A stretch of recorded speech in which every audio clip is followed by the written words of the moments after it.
Alright, so I just got done changing oil on this thing, and I talked about it and I went ahead and did it. I ordered a new wiring harness, and this is a aftermarket one that I've been using, and I've had issues with it.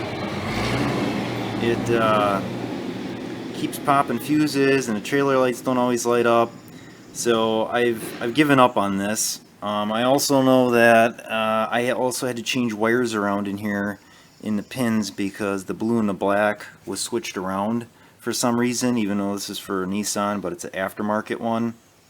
So I'm done with that. I'm done with that wiring harness, this plug, and then also the off-brand relays that come with the system. So what I bought was an actual factory Nissan one here, and I'm already kind of in it a little bit. So what I did was, when it comes fully assembled. So this is assembled, this is plugged into the actual part that plugs to the trailer or whatever, the actual plug part or whatever, receptacle. So that's plugged in, and then this cover goes over top of that whole thing. The problem I'm having, if you look at it, you can probably guess, is that it doesn't fit in here. It doesn't fit in the opening, and this is just a universal bracket. So what I might need to do is see if I can get a different one, because even if I did, if we look at that, those screw holes aren't going to line up with anything. It's too wide. So I'm not 100% sure how I'm going to do that, and I can't get this through. Looking at this part here might come off yet, but I'm not 100% sure. If worse comes to worse, I guess I could make my own bracket, but I might have to look around and see. There might be something we can use. But this one from Nissan here, because this is a Nissan part, is much better. There's a nice gasket here, which will probably do a much better job than the other one that had no gasket. So if I set this down here, you can see on the inside there's like a rubber gasket there that actually should help keep this stuff out. That looks like the same as the other one. This plug here looks better. It's much heavier. The wires, this white wire here is ridiculously heavy, which is awesome.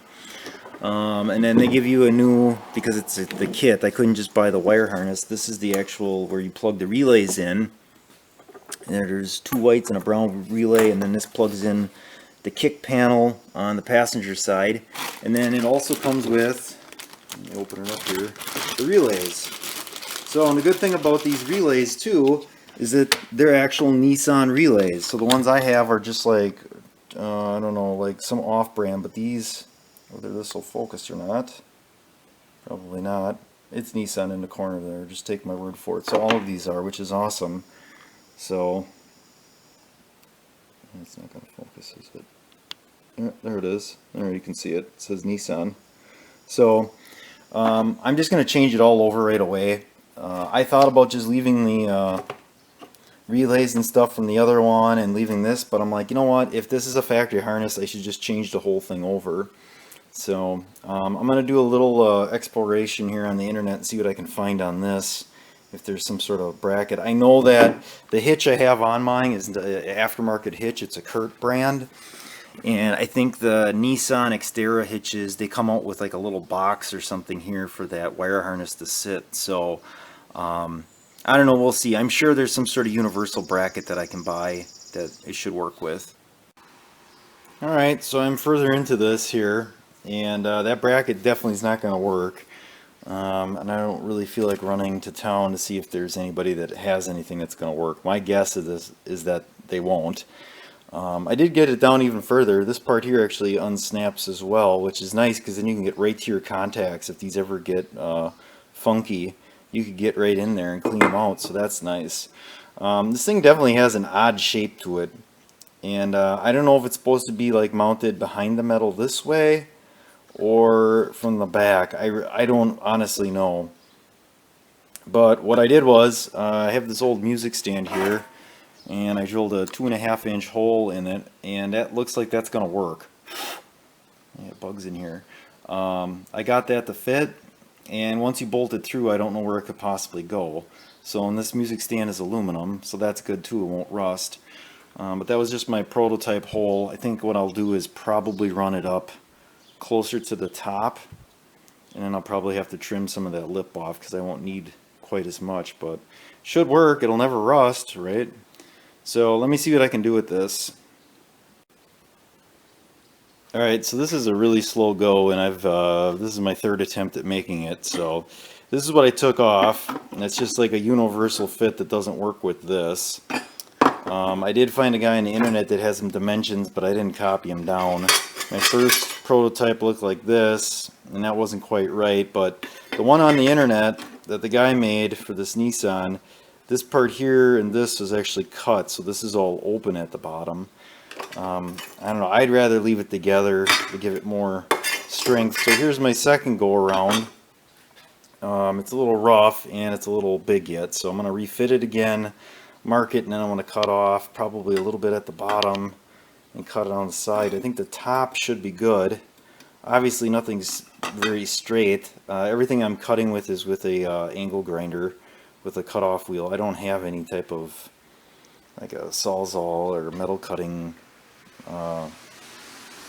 any type of metal cutting device, so I'm doing it with a cutoff wheel. So we'll see if this turns out or not. It'd really be helpful if they just made something, but obviously not. Alright, so I think this is going to be probably the finished product. I had to offset the holes because otherwise it would be too close. I'm reusing the holes from this bracket, so, and then the way that would be, so it's offset a little bit. It doesn't look square to me. Maybe it's not. It's pretty close. I mean, the piece I started with wasn't exactly the best either. It was kind of, you know, if you can see it, but it was bent up to start with. So what I'm going to do here is hit it with some Prep-All. I'm going to hit it with some black just so that you don't see all the aluminum, and I'll throw it in the toaster oven here just to make sure that the paint is cured, and then we'll get it installed. Alright, so this is what it looks like. I'm going to put it on here. I got the bottom loose. There's a little play in the hole so I can kind of line it up and make it a little bit more square. So it's, let me get it on the truck here and we'll see how it looks. Okay, so that's what it looks like. Doesn't look too bad. It is a little flimsy though, in the way of, I mean, I can pull on it, but I think that should be okay. I mean, the wire shouldn't be tugging on it or anything like that. Clearance wise, it's not any lower than where the receiver comes out, so that way it should be okay. I mean, I probably could have took some of this out here to like kind of bring it up, but I don't know. I think that's alright. So I'm to the part now where I'm putting it together. So I got the first part here in already. This part that just clicks in from the back, and there's a O-ring from the back, so that's nice. It's all clicked in. And then you got this big giant plug here that just plugs in the back of this, and you need it to go like this. Yeah, it's a little taut. I might need to use two hands for this. Probably. Let me set this down here. Maybe not. Maybe I got it. There we go. So that's what you can see. This white wire here looks thicker than what it was on the other harness. And this harness is definitely shorter too than the other one. That's the one thing I'm surprised on, that the aftermarket harness is longer. That just seems odd to me. And then this part here is just like some sort of cover or shield that just kind of snaps over this whole mess. You just slide it over, and then yeah, I'll have to pull that wire down a little bit. So let me adjust the wire here and I'll get it. Oh, I was to a point today where I was just going to drill up my bumper. I was like, you know what, I'll just drill it out and put it in a bumper, but I didn't know that my hole saw would cut through it. And then how horrible would that be if you had like half of a hole started in your bumper? So this is probably a better way to go. Less obtrusive, you don't have to worry about holes or anything like that. Alright, so this is what it looks like. There's like a plastic boot that kind of clips on the back here. And that's just to kind of enclose the connections in that. And then you got the wire that comes out the side here. So what I did was there's one of these push-in things. I don't know where it's supposed to go, keeper. So that gave me enough slack in the cord there. So that's not bad. Now let's hope it works. The next step is going to be to change out those relays. Okay, so we're on the passenger side here. Took off the kick panel, and here is that aftermarket harness that looks very similar to the factory harness that I got with the relays.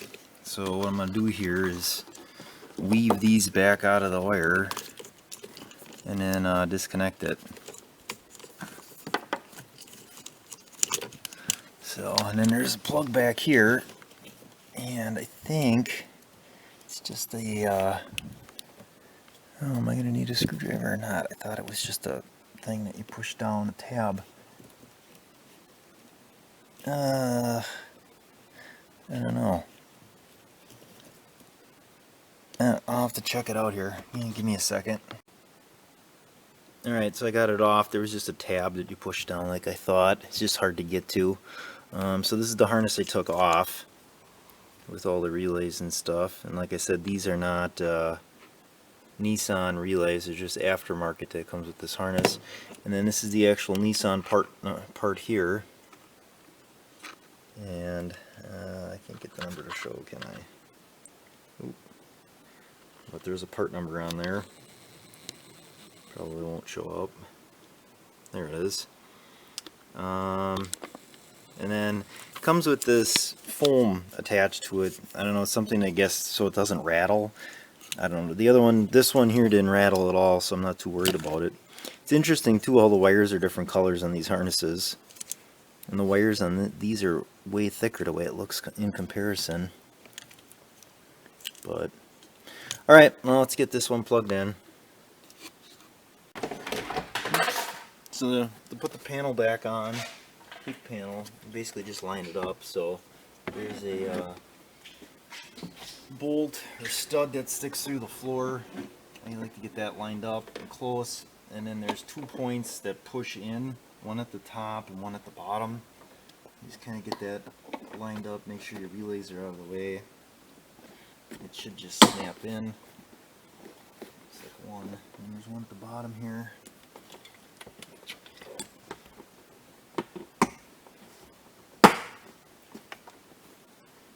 So that's that, besides this little plastic keeper that goes on this stud.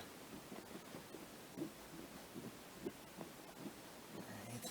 And then the last part is going to be the little sill plate here that goes down, and it's got some keepers that line up as well.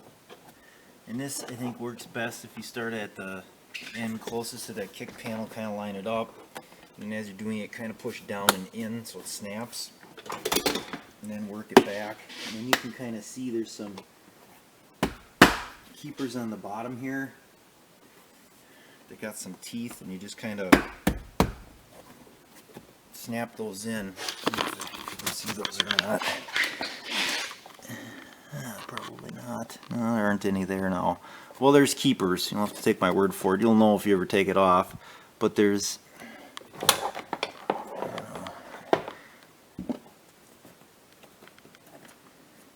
you can't see it, there's nothing in there, but there's it's like a T-slot that you just put it in, and then the rest of these, I'll get into that light bulb, the rest of these just kind of line up. Sometimes they're a pain to go in too. If they're not just where they're supposed to be, you might have to push them back a little bit to get it to line up. So that's what I'm going to do right now. Okay, so depending on how you do it, these grommets sometimes stay down in here, and then you have to slide this piece in to that grommet, and you can see how it, or that keeper, Not grommet keeper. I don't know. I call everything a grommet. This is that like T-bar I'm talking about here. And that lines up with this. It's kind of just a friction fit, and then you got a couple spots here that you got some, I don't know what they're called, clips that push in. So I'm going to do it this way and hopefully it works. I'm going to actually start from the back, not from the kick panel side, and try to line these holes up in the back here first to get that to work, and then go from there. Ooh, that sounds much nicer. So we got that. We know that this will go, this you kind of just line up with this and that. That sounds good there. And then this we would just have to kind of slam in like that. Oh, wonderful. There it is. Alright, so I'm going to call it a win. It's time for supper anyway. And I can't test right now, it's all wet. I'm not going to take the truck out and get it rained on. But change the harness, and I'll keep you guys updated on whether or not this fixed it. I can't imagine it not helping. So there you go.